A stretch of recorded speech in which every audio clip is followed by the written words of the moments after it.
मैं राजकुमार और इस वक्त मैं खड़ा हूँ आईपी एक्सटेंशन के उस स्कूल के आगे। मैं वो बोर्ड दिखाऊंगा आपको अभी जिस पर लिखा है doctor B R. Ambedkar CM Shri school. तो ये बोर्ड अभी नया लगाया है इन्होंने। इससे पहले ये स्कूल का नाम बदल के किया था नवनिर्मित मुख्यमंत्री जी ने, सीएम श्री स्कूल। तो जब बाबा साहब का अनुयायियों ने और पूरे देश ने आवाज़ उठाई कि एक महिला जो आज देश की राजधानी क्षेत्र में चीफ मिनिस्टर बनी है, और वो चीफ मिनिस्टर आज इस कारण से बन पाई कि बाबा साहब अम्बेडकर ने महिलाओं को जो अधिकार दिलवाए, जिसमें एक शिक्षा का भी अधिकार महिलाओं को दिलवाया गया, और उसके साथ साथ पूरे बराबरी का अधिकार राजनीति में भी महिलाओं को दिया गया। और जो संविधान बाबा साहब ने बनाया, इतना विस्तृत संविधान, उसकी बदौलत एक महिला देश की, इससे पहले भी 2 महिलाएं देश की मुख्यमंत्री, यहाँ दिल्ली की मुख्यमंत्री रह चुकी हैं, और रेखा गुप्ता जी जो बाबा साहब के संविधान की बदौलत, बाबा साहब के दिलाए हुए अधिकारों की बदौलत देश की सीएम बनी थी दिल्ली की। उन्होंने इसका नाम बदलकर, पहले मैं आपको दिखाऊंगा, देखिए ये आप एक बार दिखाएं, ये पिछली सरकार में ये स्कूल बनाए गए थे जिसका नाम था doctor B R. Ambedkar school of excellence. ये जो बच्चे थे जिनकी रुचि अलग अलग क्षेत्रों में थी, उन बच्चों की रुचि के हिसाब से ये दिल्ली में कई स्कूल ऐसे बनाए गए थे, school of excellence doctor B R. Ambedkar ji के नाम से। पर जब रेखा गुप्ता जी चीफ मिनिस्टर बनी, उन्होंने इसका नाम बदल के कर दिया था सीएम श्री स्कूल। तो और मैं साथ ही साथ एक और बात बता दूं, इस स्कूल के अंदर या किसी भी स्कूल के अंदर अभी तक भी रेखा गुप्ता जी ने एक ईंट भी नहीं लगवाई है अपने पूरे कार्यकाल के अंदर। बेटा आप इस स्कूल में पढ़ते हो क्या? No sir. अच्छा, तो मैं बताना चाहूँगा कि इस स्कूल के अंदर, किसी भी दिल्ली में किसी भी स्कूल के अंदर अभी तक चीफ मिनिस्टर ने, जो दिल्ली की चीफ मिनिस्टर बनी हुई हैं श्रीमती रेखा गुप्ता जी, उन्होंने एक ईंट भी इन स्कूलों के अंदर नहीं लगवाई है। बस उन्होंने क्या किया, क्योंकि वो भाजपा का तो एक ही मंत्र है कि भैया दूसरे की बनाई हुई इमारतों पर जाके अपना बोर्ड लगा दो और अपना नाम फैला दो।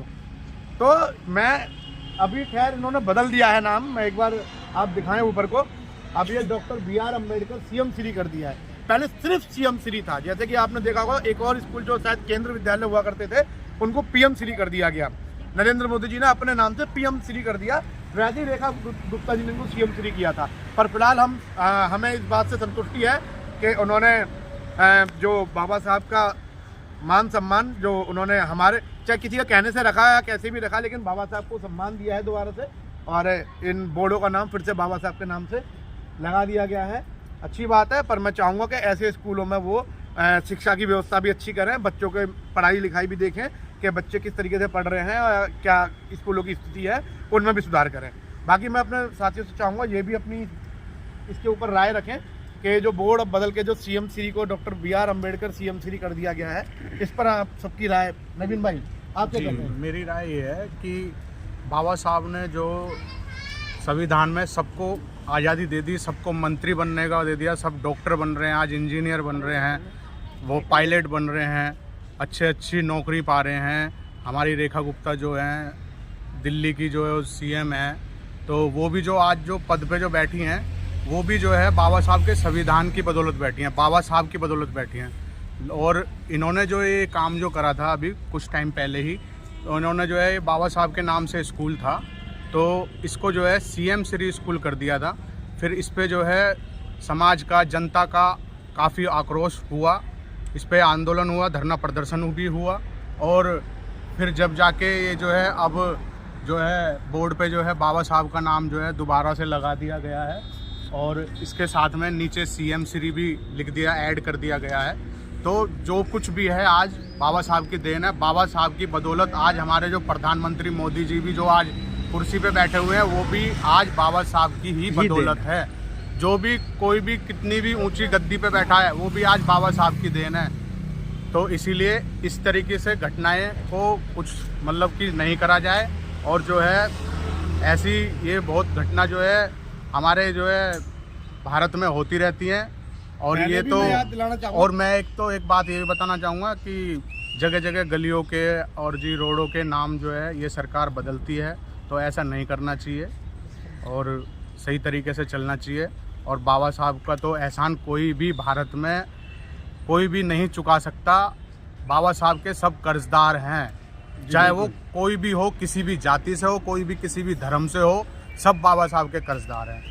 इसी बात को मैं अपनी वाणी को मैं यहीं एक विराम छोटी सी करता बात हूं। और रखूंगा बीच जय में ना, पहले भी जब मुख्यमंत्री जी जब नवनियुक्त मुख्यमंत्री बनी थी तो उन्होंने शुरुआत में ही जो बाबा साहब की जो तस्वीरें लगी हुई थी पिछली सरकार के जो ऑफिसों में जो तस्वीरें लगी हुई थी, तो इस सरकार ने बाबा साहब का तस्वीरें वहाँ से हटाकर भी उनका अपमान किया था। और फिर दोबारा इन्होंने ये बार बार आप जो अपमान कर रही हैं, आपको इतना तो सोचना चाहिए मुख्यमंत्री जी कि आप आज मुख्यमंत्री बनी हुई तो किस कारण से बनी हुई है, किसकी देन है।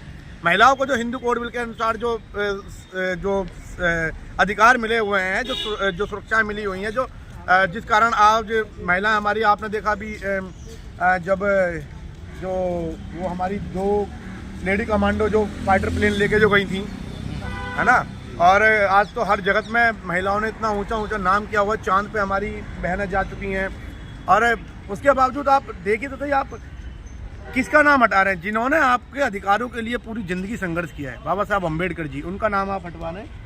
पर फिलहाल हमें इतना सब्र है कि बाबा साहब का नाम इसमें दोबारा से ऐड कर दिया गया है, तो इसके लिए फिर से मैं मुख्यमंत्री जी को धन्यवाद दूंगा, लेकिन आपसे एक अनुरोध करूंगा दोबारा ऐसा आप ना करें कि बाबा साहब का किसी भी महापुरुष का आप अपमान करें। और सभी सर, मैं आपका रवि भाई वो सब कहेंगे। देखो जी, मैं कहना चाहूँगा जो स्कूल का नाम गवर्नमेंट ने जो भी है हटाने की कोशिश करी गई, मैं सिर्फ यही कहना चाहूँगा समाज को जो है ऐसे ही जैसे इसे स्कूल का नाम चेंज किया गया, तो समाज ने एक जगह इकट्ठे होकर के इसका विरोध किया कि बाबा साहब के नाम पे स्कूल का नाम था तो उसको आपने हटाया क्यों। तो ऐसे ही सभी लोग एकत्र होकर के संघर्ष करें और बाबा साहब के विचारधारा पर चलें। जय भीम, नमस्कार।